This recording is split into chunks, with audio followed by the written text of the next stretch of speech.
It's the Ross Tucker Football Podcast. Oh, yeah, it is.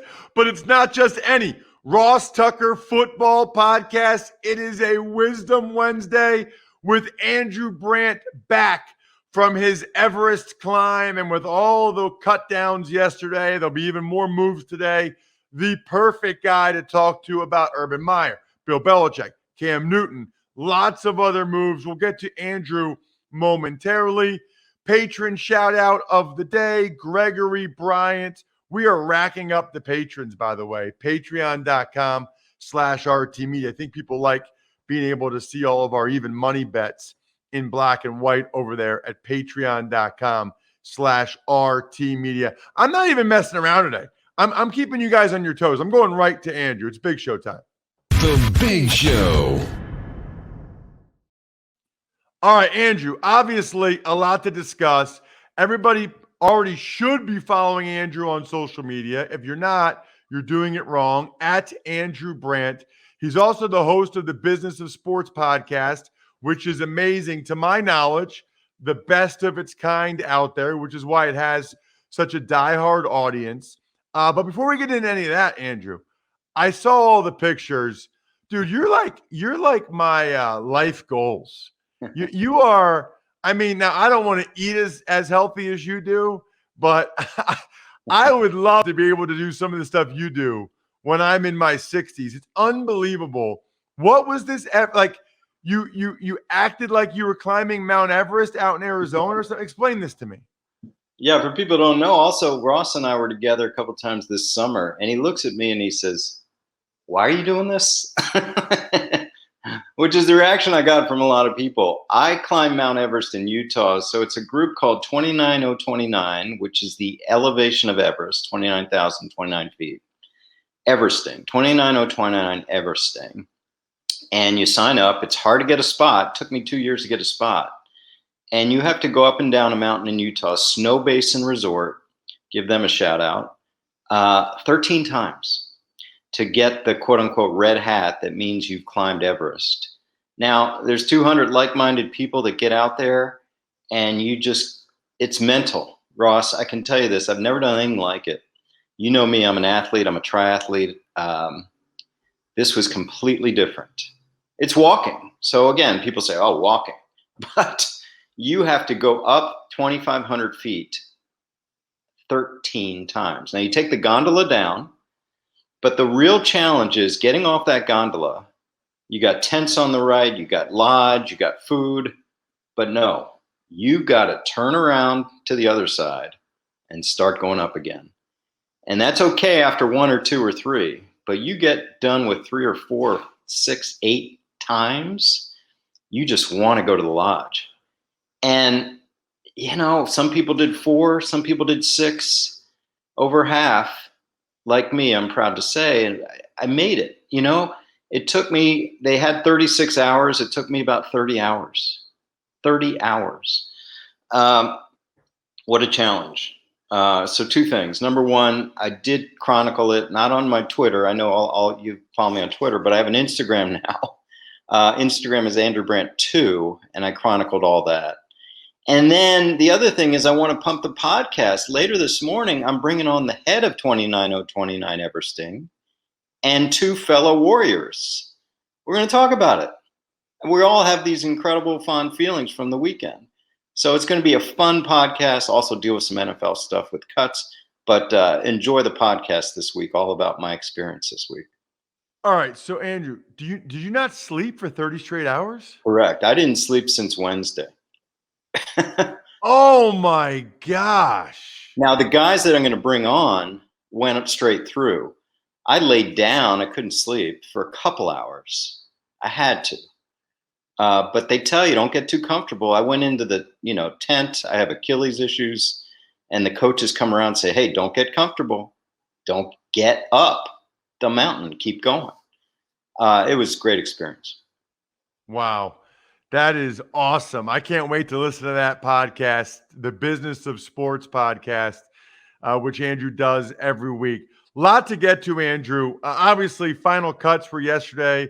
Not really that final, though, because there's going to be a lot of waiver claims, a lot of movement today over the next couple of days.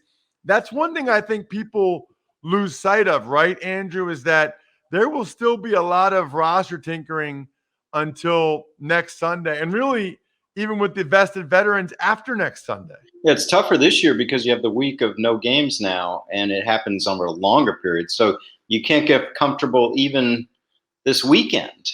It'll probably go until Tuesday, Wednesday of next week. Quick story. A friend, obviously close friend of mine, I'm sure you know him well. I was an agent for Matt Hasselbeck, 6th-round pick out of Boston College, goes to the Packers. We're talking every day of camp. Can he make it? Can he make it? Can he make it? He makes it. 3rd-string quarterback behind Brett and Doug Peterson. And we're celebrating. We're celebrating. Like me and Matt, we go way back. He made the Packers as a 3rd-string quarterback. Okay, day later, Ross, Mike Holmgren sees the Bears release a guy that we also know named Rick Mirer. Mike Holmgren's got a hankering for Rick Mirer, so Matt is cut.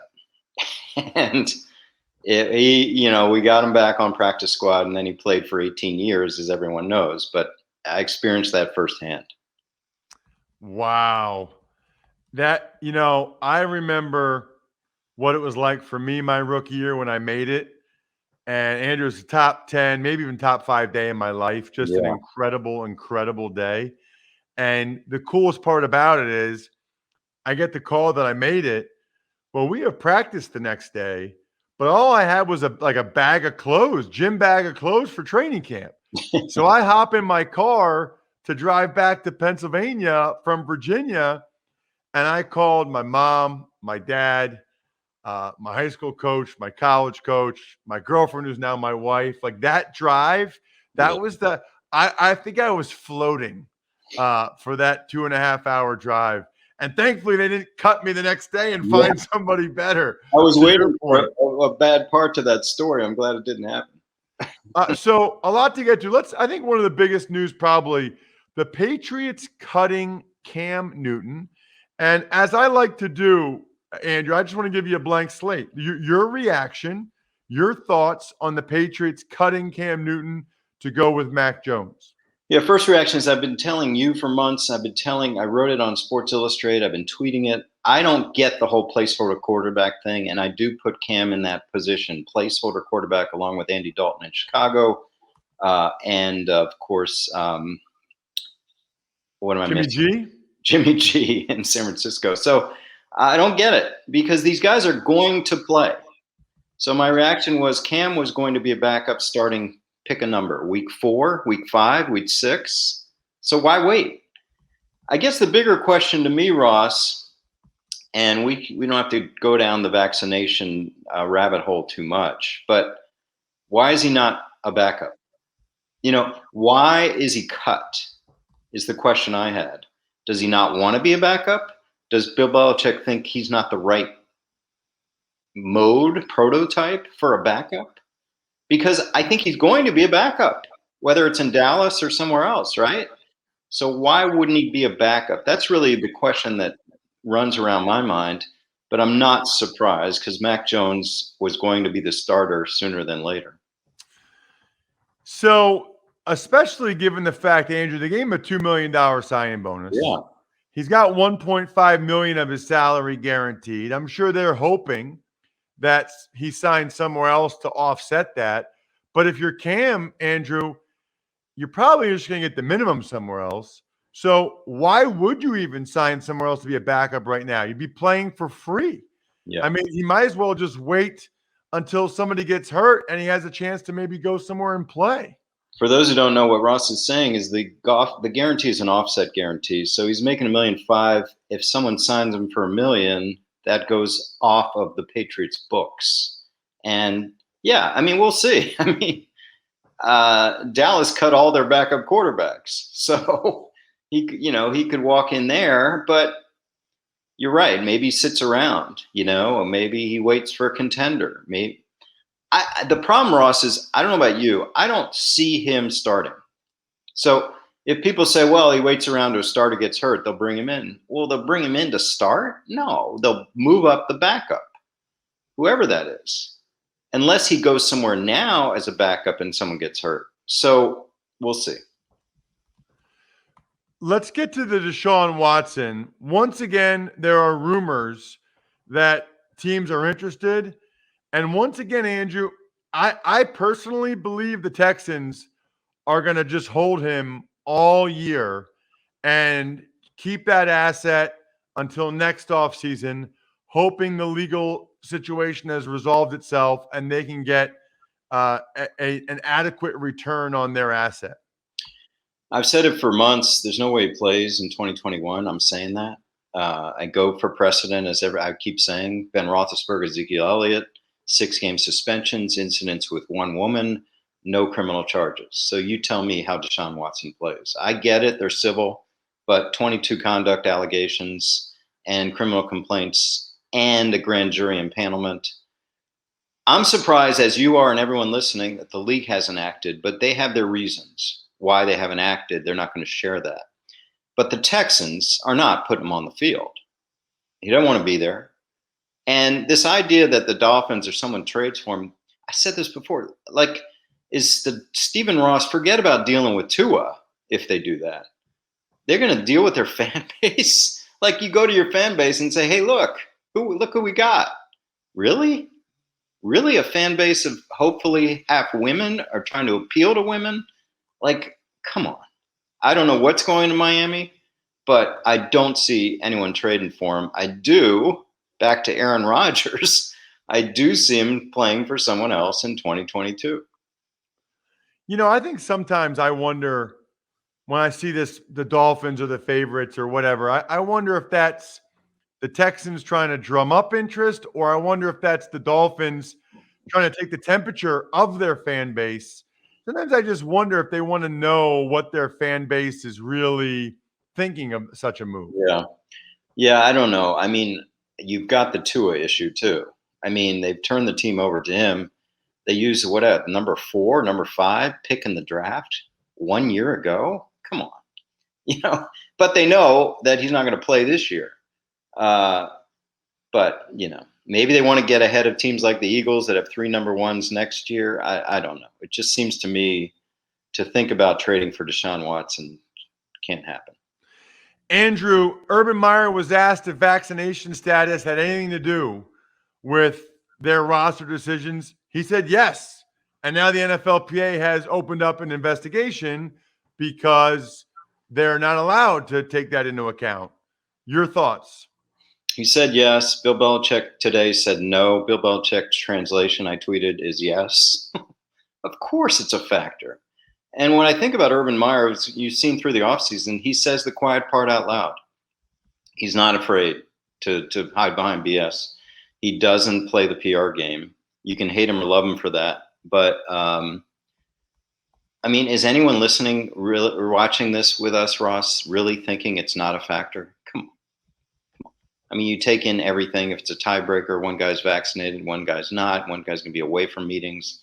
One guy's going to be tested all the time. One guy can infect other players. Come on. Of course it is. Now, what is the NFLPA going to do about that? Like, are they going to make the league fine Urban Meyer? Of course it's a factor. Maybe there'll be lawyers, but of course it's a factor. Yes.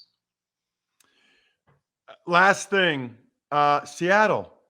First it was Jamal Adams. He got his deal. Andrew, now it's Quandre Diggs and Dwayne Brown aren't practicing. This Holden thing, it's like they saw it work for Jamal Adams, so it's like, I'll do the same thing. It's like those old commercials. I learned it by watching you. I learned it by watching you, Dad. Like, they got a problem on their hands. Yeah, they do. And I don't know, my friend, my former colleague, John Schneider's got a problem because it's all communication. I don't know what they were told coming in and what they were told through the offseason about getting a deal done. But in the old days, I would tell agents, hey, just come on in and then we'll talk when you come in. But now the hold in, you're right. It's really a factor. I've said it before. I worry more about hold ins than hold outs if I were a front office exec. I think they hopefully for them do what the Dolphins did with Xavier Howard, which is not throw a lot of huge bonus money, but bump up some incentives, move some guarantees from next year into next year. Like, that's a way to come out of this with little damage if they can. It's one to watch over the next week. Check him out on social media at Andrew Brandt. Can't wait to listen to the business of sports today. Thank you, Andrew. Thanks, Ross. Awesome stuff with Andrew. We got a lot to get to. I will say this. It's 8:45 a.m. We're picking the rest of the Fantasy Feast season-long league contestants today, this afternoon. So this is your last chance to go to fantrax.com/Ross. It's like the last preseason game when you can state your case for whether or not you deserve to get a chance to make the team or the practice squad. That's you guys right now. Fantrax.com/Ross. Fantrax.com/Ross. It's free, and that's how you get a chance to enter to go against me and Joe in the season-long Fantasy Feast draft. I will be going ahead and announcing the 7 remaining contestants this afternoon. So if you want in, it's now or never. Tuck's Takes. Hey, Ross, a lot has happened over the last couple of days. A lot more will happen in the next couple of days as well. So let's focus on some of the big things you and Andrew touched on, like the Patriots cutting Cam Newton to go with Mac Jones as their starting quarterback. I think the thing that surprises me here, number one, I personally thought they would start Cam because I think the Patriots are going to run the football a lot. And I thought they would run Cam a lot, knowing that they really didn't care if he wore down or got beat up or got injured because Mac Jones looked good. I thought they would really utilize Cam's body and running style early as they got wide receiver and some of the other positions settled. That is the bigger surprise to me, I think, than them cutting him. I thought he would start the opener. It is a little curious. They don't even want him as the backup. I think they don't want, Cam has a big presence. And I think that there's concerns in New England about how Cam would handle being a backup. So I think they don't want that presence and that concern about how Cam would handle it hanging over their shoulder or hanging over Mac Jones' shoulder, as the case may be. Tuck's Takes. Patriots also put cornerback Stephon Gilmore on PUP, so he's going to miss at least the first 6 games of the season. Same goes for David Bakhtiari in Green Bay and Michael Thomas in New Orleans. This is significant. I mean, we already knew about Michael Thomas in New Orleans. He's out for a while, so we already knew that. But no Bakhtiari in Green Bay for at least the first 6 games is not great for the Packers. Steve and I talked about that. That news came out while we were doing our season win totals on the Even Money podcast, which, by the way, even if you aren't into betting or gambling at all, and I know a lot of you aren't, we went through and we talked about each team yesterday and whether we think they'll win more or less games than the Vegas lines are. So even if you just want to hear our thoughts on whether your team's going to win more or less than what the consensus seems to be, you should listen or watch yesterday's Even Money podcast. As for Gilmore, I think the one way the Patriots are spinning this is, we're only giving you $7 million this year, but it's only for 11 or 10 games, as opposed, he wants like $1 million a game. He wants like 17 million or whatever. Well, I think they're going to try to argue, well, you're not playing in the first 6. So we'll give you the 7 million for, the last 11 games or whatever. I think that's what they're trying to do. Or maybe he's just not ready from a health standpoint yet. Tuck's Takes. Well, speaking of New Orleans, the Saints are not going to be returning for at least a month to New Orleans. And the location of their opener is right now up in the air. So, right, a lot to get to here. So first of all, I think Fezzik texted me. Have they said that they're gone for at least 7 weeks now, Brian? Did you see that or no? I didn't see 7 weeks. I just saw for the first month through September. And we have no idea where their first game will be, right? Well, they're practicing at AT&T Stadium in Dallas or in Arlington, but there's a conflict. There's a concert there, not on the first Sunday for week 1 on the 12th, but in that week. So there's a concert that's being set up there. So I don't think they can play at AT&T Stadium. So that's a big question. Where are they going to play? They're working on contingency plans, but nothing has been announced. And theoretically, they could play from a power standpoint and a fan standpoint in Baton Rouge, but they don't have like that direct communication in New York that they need for replays and stuff, right? I guess in theory, yes, but I don't even know if that's possible. I mean, LSU's got a game the day before on the 11th, so to be able to turn over that stadium, now you're pulling resources. There's still a lot of people here in Baton Rouge that don't have power, and throughout the state of Louisiana. So I don't know if they would then take a whole bunch of police, emergency people away from what they need to be doing to monitor a football game. Good point. By the way, Bri, it's been raining here all night, all morning. It's supposed to rain all day. This is like the remnants that we're getting of Ida, and they're calling it 100-year rainfall. Yeah. And I'm 42 years old. For the first time in my life, school is canceled around here because of rain. I guess the flooding and the roads are supposed to be that bad that they canceled school today. Well, So, we've canceled school the entire week. We don't go back till next Tuesday. wow. Interesting. All right. Well, thoughts and prayers to everyone. Everybody out there listening, watching, be safe. Anything else you wanted to say about this situation, or are you done? No, I'm done. Okay. Tuck's Takes. All right, let's get to some of the other cuts that include Lions wide receiver Rashad Perryman, Dolphins, Matt Skura, Eagles, Travis Fulgham, Titans, cutting their 4th-round pick, Des Fitzpatrick, and the Colts releasing Sean Davis.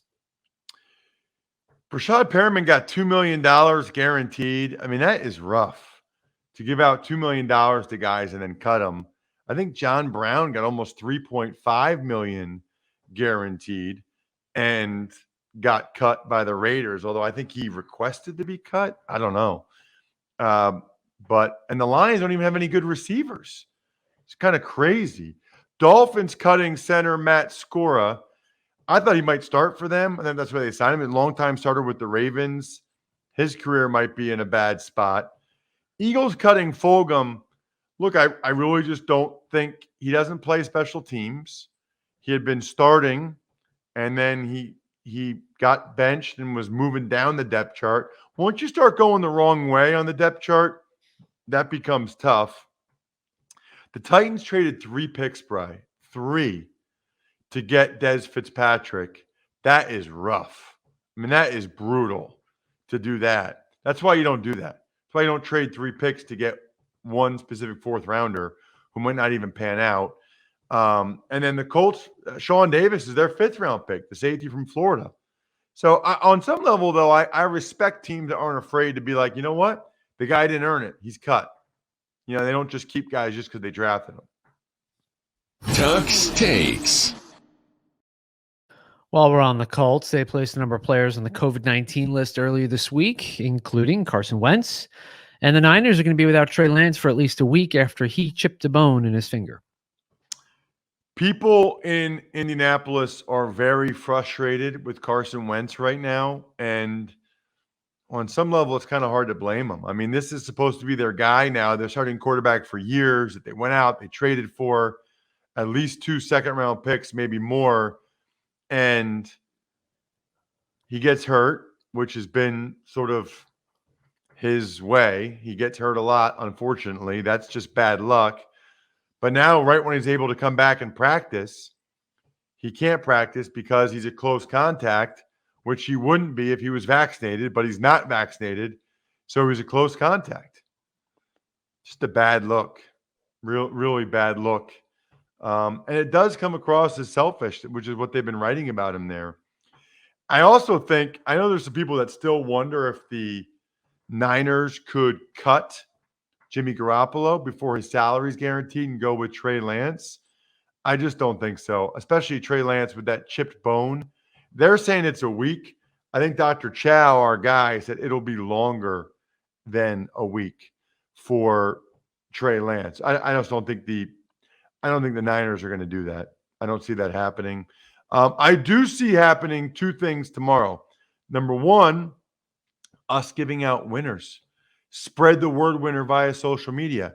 Just engage in any way with @Ross Tucker NFL or @Ross Tucker Pod on Twitter or Instagram or Facebook, especially if you retweet it or quote tweet it. Those make a great deal of a difference. Sponsor confirmation email winner. If you take advantage of any of our sponsors ever, do me a favor, send it to me, ross@rosstucker.com, and then ask me any question you want. I guarantee to read and respond to it on the show. And then, of course, we've got the YouTube shout out. That's just if you become a YouTube subscriber, youtube.com/RossTuckerNFL, and then ask me or make any comment. I'll give you a cameo style shout. I get paid for these things like 2 a day, these cameos, videos for you guys. Why not get one for free just by subscribing to youtube.com/RossTuckerNFL and commenting? Speaking of winners, speaking of sponsor confirmation email winners, Brian, let's get to an email. Ever wanted to ask an NFL player a question? Well, here's your chance. It's time to Ask Ross. Email address I mentioned earlier, ross@rosstucker.com.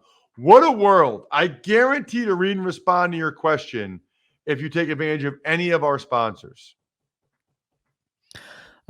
Today's question, Ross, this may be a question for Andrew, although your full schedule of topics may prevent time to ask him, so I'll ask you instead. Are player contract incentives modified if playing time is reduced because of team-caused events? Like last year, Tyrod Taylor developed a collapsed lung after an injection into his rib cage, and Raiders' Trent Brown developed an air embolism from a pregame IV infusion.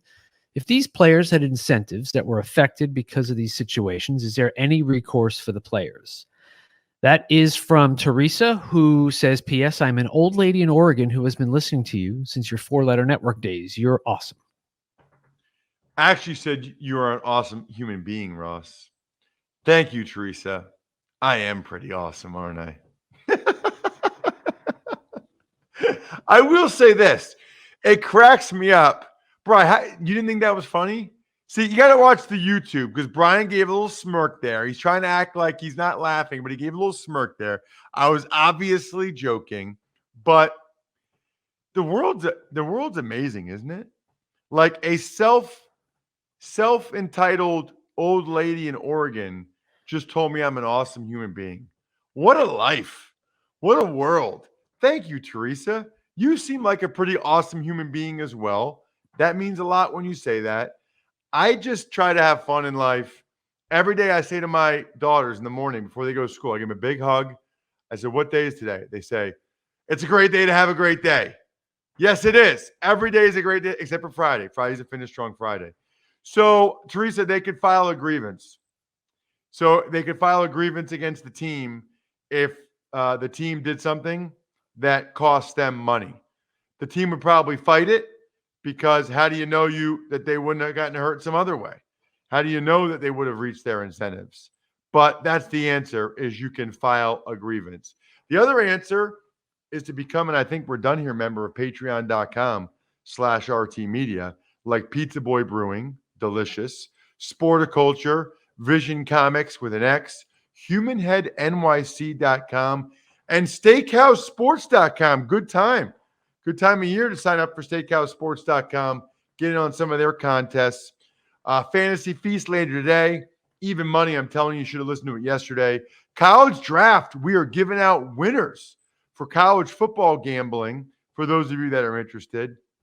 And then we got the GC. Greg Cosell tomorrow. Much to discuss with him. And then next week, it begins. Week 1 of the NFL season. We will be daily for your listening or watching, viewing is probably the better word there, enjoyment. I think we're done here. Thanks for listening to the Ross Tucker Football Podcast. Make sure to also subscribe to the Fantasy Feast, Even Money, Business of Sports, and College Draft. All available at Apple Podcasts, RossTucker.com, or wherever podcasts can be found. A lot of times on the show, I mentioned DraftKings. Here's what you need to know. You got to be 21 or older, New Jersey, Indiana, or Pennsylvania only. New customers only. Restrictions apply. See DraftKings.com/sportsbook for details. Gambling problem, call 1-800-GAMBLER, or in Indiana, 1-800-9-WITH-IT. By the way, if what I was talking about included a deposit bonus, doesn't always, sometimes it does. Deposit bonus requires 25 times playthrough, and deposit bonuses are paid out in site credit.